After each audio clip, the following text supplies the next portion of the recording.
ISKCON শুধু বাংলাদেশে নেই, সারা বিশ্বে ইসকন আছে। আবুধাবিতে বিরাট ইসকন মন্দির হয়েছে আপনারা জানেন, এবং সৌদির বাদশাহ সেখানে গিয়েছিলেন। তাহলে বাংলাদেশে কোন নতুন ইসলাম মত আর সৌদিতে কোন নতুন ইসলাম মত?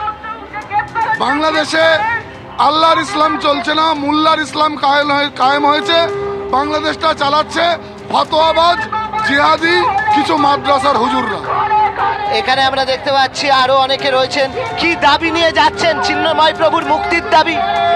চিন্ময় কৃষ্ণ প্রভুর নিঃশর্ত মুক্তি, হিন্দুদের জীবন, তাদের নিরাপত্তা সুনিশ্চিত করা, সেই সঙ্গে সঙ্গে ধর্ষণ, লুট, মন্দিরের ওপর হামলা বন্ধ করা, এবং সেই সঙ্গে সঙ্গে মানবতার দিকে ইউনূস সরকারের সজাগ দৃষ্টি ফিরিয়ে আনা। অবশ্যই মানবতার দিকে দৃষ্টি ফেরানো, এই দাবি রয়েছে চিন্ময় কৃষ্ণ প্রভু বা চিন্ময় কৃষ্ণ দাসের মুক্তি এবং তার সঙ্গে মানবতার দিকে ফিরিয়ে আনা। তার কারণ যেভাবে হিন্দুদের ওপর আক্রমণ হচ্ছে বাংলাদেশে, তারই প্রতিবাদে আজকে তারা রাস্তায় নেমেছেন এবং তাদের স্পষ্ট অভিযোগ বাংলাদেশ সরকারের বিরুদ্ধে, ইউনূস সরকারের বিরুদ্ধে, এবং সেই অভিযোগকে কেন্দ্র করেই তারা আজকে যাচ্ছেন। তারা যাবেন হচ্ছে একদম বাংলাদেশ ডেপুটি হাই কমিশনে, সেখানে তাদেরকে আটকানোর ব্যবস্থা রয়েছে যেমনটা জানা যাচ্ছে। তারপর একটি প্রতিনিধি দল, সেই প্রতিনিধি দল যাবে হচ্ছে কথা বলতে বাংলাদেশ ডেপুটি হাই কমিশনে, এমনটাই প্রশাসনিক সূত্রে জানা যাচ্ছে।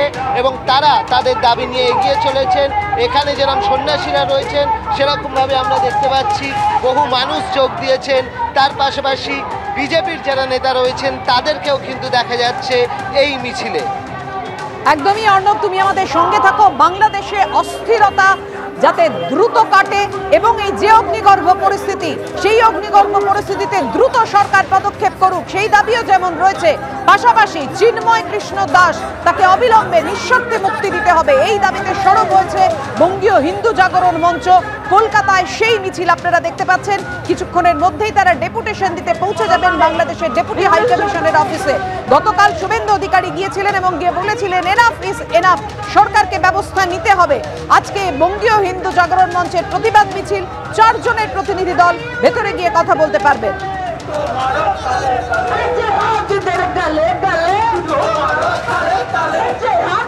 আর বাংলাদেশে কট্টরপন্থীদের নিশানায় ইসকন। বাংলাদেশের বর্তমান পরিস্থিতি ভয়ঙ্কর বলেছেন বাংলাদেশের, আপনাদের জানিয়ে রাখি, কলকাতা শাখার ইসকনের কলকাতা শাখার ভাইস প্রেসিডেন্ট রাধারমন দাস। বাংলাদেশে হিন্দুদের ওপর টানা আক্রমণ চলছে, সংখ্যালঘুরা নিরাপত্তা চাইলে জুটছে রাষ্ট্রদ্রোহের ধারা। কি বলেছেন তিনি, দেখুন।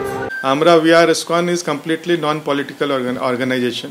আমাদের ভক্ত, কীর্তন, প্রসাদ ডিস্ট্রিবিউট করা, অন্য লোককে সেবা করা, এর মধ্যেই আমরা হরিনাম করতে আমরা উই আর ভেরি হ্যাপি। আর আমরা খালি এটাই চাই, আর আমাদের ভক্ত যারা বাংলাদেশে আছে খালি এটাই চাই কি আমরা আমাদের ধর্ম উইদাউট এনি ফিয়ার আমরা প্র্যাকটিস করতে পারি, আমাদের মন্দির ভক্তরা সুরক্ষিত থাকুক, খালি এটাই আমরা চেয়েছি। আমরা কে পার্টি আসবে, যে পার্টিও ওখানে আসুক, ওটা তো দ্যাট ইজ আ ডেমোক্রেসি, ওটা হবে। কিন্তু আমরা সবার যে কেউ পাওয়ারে থাকুক না কেন, আমরা সবাই থেকে এটাই হাত জোড়ে আমরা অনুরোধ করি কি উই আর মতলব যে মাইনরিটিস আছে ওরাও পার্ট অফ বাংলাদেশ।